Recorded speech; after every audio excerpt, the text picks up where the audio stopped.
Okay, so hopefully you can hear me with all this wind. I'm trying to keep the camera as close as I can to me. What I'm doing is I'm dropping it straight down to the bottom. I'm double rigging two 16th ounce jigs. It's very windy outside, so probably I may be upgrading to a heavier jig head. What I'm doing is kind of slow strolling since I'm on the shore, not super windy. Been here for about 5 minutes, caught two on the green one, double rigging. Sorry about the wind. Got a yellow jacket, green parrot, both 1/16 of an ounce. I'm slow. Hi, Chris Salmon out here with from Slab Jiggies. I'm going to show you what type of setup we're using today. We're here in Illinois, southern Illinois, at Rend Lake. It's a huge lake. I've only fished one spot. Usually I fish one spot, I do pretty good. The water's been very high. We're on a pre-spawn type fishing mode right now. So the fish are 6 to 7 feet deep, or 6 to 8 feet deep, and they're in a pre-spawn mode. Actually, the ones I've been catching, I don't think they're even pre-spawn yet. But anyway, it's a cold day, very windy. We're here in this marina. There's a nice ledge right here, drops off in the water. I've already been snagged up a few times with some brush piles that have been placed here, which is really good. That's where the crappie are, so you're gonna lose some jigs. It's just the way it goes.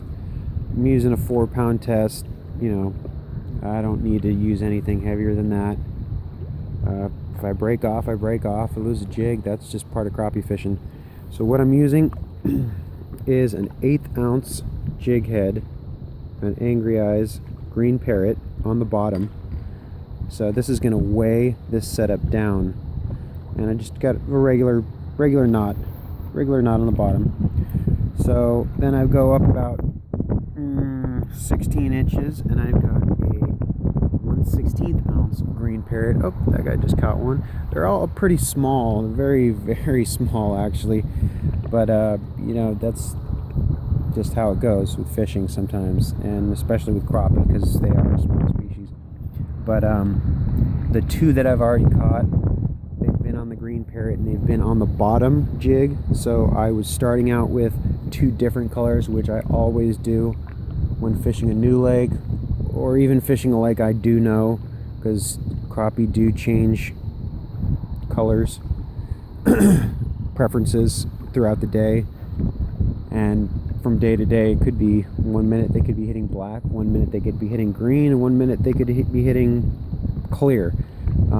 The water is stained. It's pretty stained. There's not very much of visibility, so this bright color is probably showing up very nicely in the water.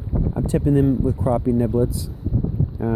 Just, you know, there's no reason for bait, unless I really had to, but that's what we're doing.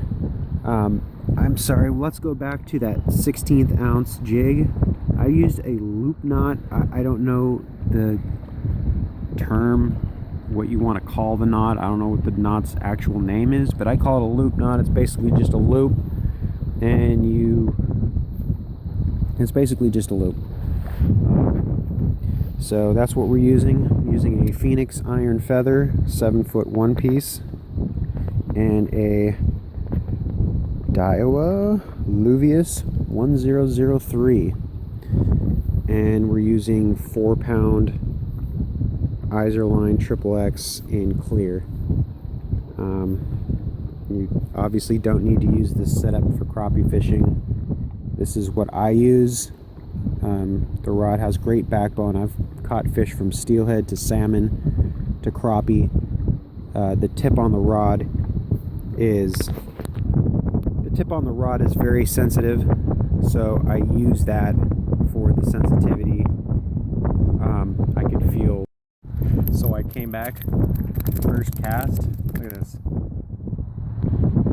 1/16 ounce spinner with a watermelon. Get this little gill guy. Oops. Got this little gilly.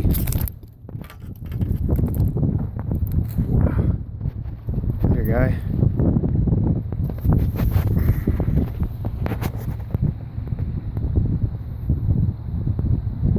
Okay, third cast. Water on. Okay, I went to the cream minnow on a 1/16 ounce spinnerhead. Finally